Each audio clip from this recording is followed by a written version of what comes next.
Hey folks, Matt with the water company here. I'm going to show you how to install a permeate pump and why you would want to do that. On your reverse osmosis, you might find we have a reduction in water pressure. The inlet pressure might be 60 coming into this membrane, and then after it goes through this membrane, it's not a lot of pressure. So we have the water stored in a pressure tank, but it can only do so much. You can't just keep adding air to that tank, otherwise it becomes ineffective at holding water. So you can do a mechanical pump that plugs into an outlet that sends it delivers the purified water to the fridge to make ice water, or to a dispenser for water at like a faucet. Or you can use a permeate pump. Now this doesn't plug in anywhere, it just has a line in and out for the permeate side, which is the filtered side, and a line in and out. And these are 1/4-inch hose lines right here. And even though, don't pay attention to the arrow, it says brine in, but you can see that it's pointing that way. It's just pointing to the port, but technically it's coming in and going out. But what you want to pay attention to when you install these, it's going to sit in this clip and it just pushes into it. So you'll have that like on the back of your cabinet, and then you just push it into that clip, which it slides in and out of, or you can pull it out, and it's just held on by 2 screws. You don't want to put this on the bottom because this thing is going to make a clicking sound as the water gets pressurized through it, as it uses diaphragms in there. So you get the brine and the permeate. The permeate is your filtered water. The brine is the line that goes from the output of your reverse osmosis membrane and down the drain. That's your wastewater. Well, it uses that water against some diaphragms in here to create some extra pressure against the bladder tank, giving you more readily usable filtered water, and with increased pressure because it's putting more water in that storage tank, pushing more against that bladder in there, which then pushes against and gives you more delivery and more pressure with that delivery. So important thing though about this, like I said, don't put this in the bottom of your cabinet, because underneath your cabinets there's a void, and it will, when this thing clicks every 4 or 5 seconds, which only happens when it's adding that filtered water to the tank, that click is going to reverberate under the cabinet. So you want to mount this to either the side of the cabinet or to the sheetrock. The sheetrock is the best, or the back of the cabinet, which is up against the sheetrock. Now, very important, make sure you do like this. Have this mount outlets up. You want the outlets on the up, because if you do it this way, you could get air trapped in there and it won't operate right. The only other thing to think about, if you're not using a reverse osmosis or reverse osmosis plus meaning it's got alkalinity in this cart, so it remineralizes, which raises the pH, because as it goes through here, it's slightly acidic at that point. So the plus part is that it also remineralizes, which technically makes this a 2-part filter, making this a 5-stage. But you want to make sure that you're going into this permeate in right here after this membrane and on your brine out, which then goes brine in here and then out to the drain, you want to make sure you're going after your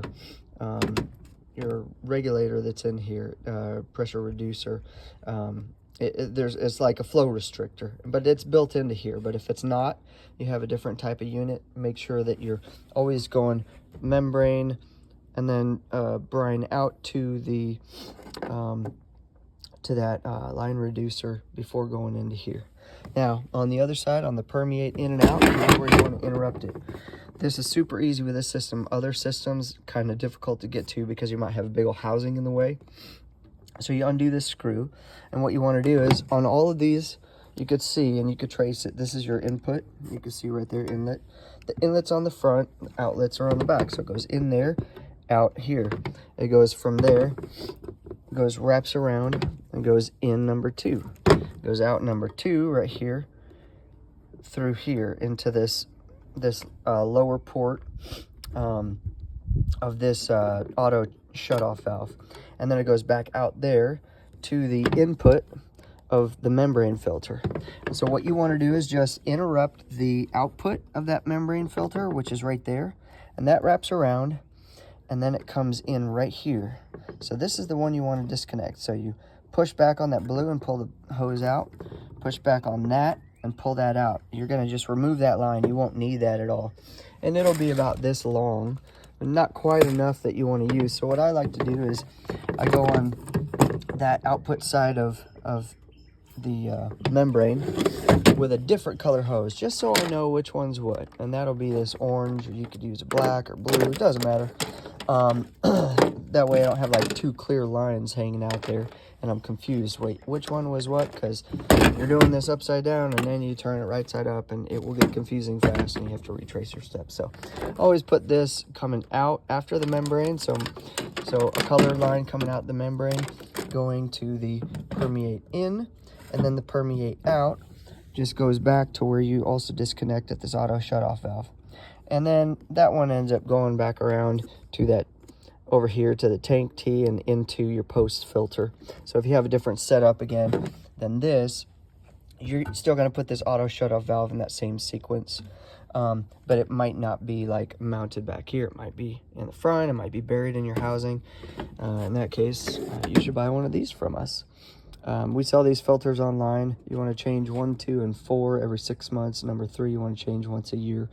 For a regular household of like 4, unless you have some peculiar water filtration that you're taking care of, like mitigating like unnatural things, or really hard water, you don't have a water softener, you don't have any other kind of buffer, you might need to do it sooner.